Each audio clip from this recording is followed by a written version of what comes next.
ही सकाळ जन्मसाली भीमबाळ महामानव भारतरत्न विश्वरत्न प्रगाढ पंडित बुद्धिमान बॅरिस्टर राज्यघटनेचे शिल्पकार विद्वान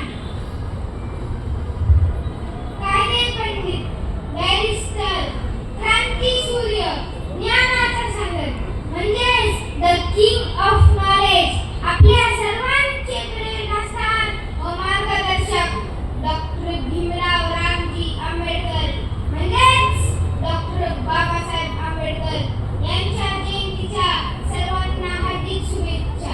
मी सिद्धार्थ बाळासाहेब आभाव. मी आज तुमच्या समोर डॉक्टर बाबासाहेब आंबेडकर बनून आलो आहे. फक्त वही आणि पेन म्हणजे शिक्षण नव्हे, तर बुद्धीला सत्याकडे, भावनेला माणुसकीकडे आणि शरीराला श्रमाकडे नेण्याचा मार्ग म्हणजे शिक्षण होय. शिक्षण हे वाघिणीचे दूध आहे आणि जो ते प्याला तो गुरगुरल्याशिवाय राहणार नाही. म्हणून शिका, संघटित व्हा, संघर्ष करा, शिक्षण घ्या. मी उच्च शिक्षण घेतले. मी माझ्या शिक्षणाचा उपयोग देशहितासाठी व समाजहितासाठी केला. म्हणून आपला देश लोकशाही देश म्हणून ओळखला जातो. माझ्या नावाचा जयघोष व जयजयकार करू नका, तर माझे विचार आत्मसात करा. मी मूर्तीत नाही तर पुस्तकात आहे. माझी पूजा करू नका, तर पुस्तकांचे वाचन करा. कारण वाचाल तर वाचाल. माझ्या जयंतीच्या कार्यक्रमामध्ये डीजे लावून नाचू नका, तर माझ्या विचारांचा प्रचार व प्रसार करा. पुस्तकांचे वाटप करा, वाचनालय चालू करा, गोरगरिबांना मदत करा, समाज उपयोगी उपक्रम राबवा. भाकरीपेक्षा शिक्षणाला जास्त महत्त्व द्या. आपले नशीब स्वतः घडवा आणि स्वाभिमानाने जगा. जे इतिहास विसरतात ते इतिहास घडवू शकत नाहीत. ज्या दिवशी लोक मंदिरात जायचे सोडून वाचनालयात जातील, तेव्हा माझ्या घरात दिसायला ज्ञानी होण्यापासून कुणीही थांबवू शकणार नाही, कुणीही रोखू शकणार नाही. कामगार मित्रांनो, मी तुमच्या हिताचे कामगार कायदे निर्माण केले. त्यात वेतन, रजा, बोनस, हक्क व कर्तव्य इत्यादी. म्हणून अन्याय सहन करू नका, कारण अन्याय करणाऱ्यापेक्षा अन्याय सहन करणारा सर्वात दोषी असतो. ऊन, वारा, पाऊस कशाची पर्वा न करता आपण कर्तव्य करताय, आपण कष्ट करताय, पण या कष्टाची जाणीव कोणाला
हा मला सिद्धांत बाळाने या ठिकाणी खूप छान केलेलं आहे. कोंडरे साहेब तुमचं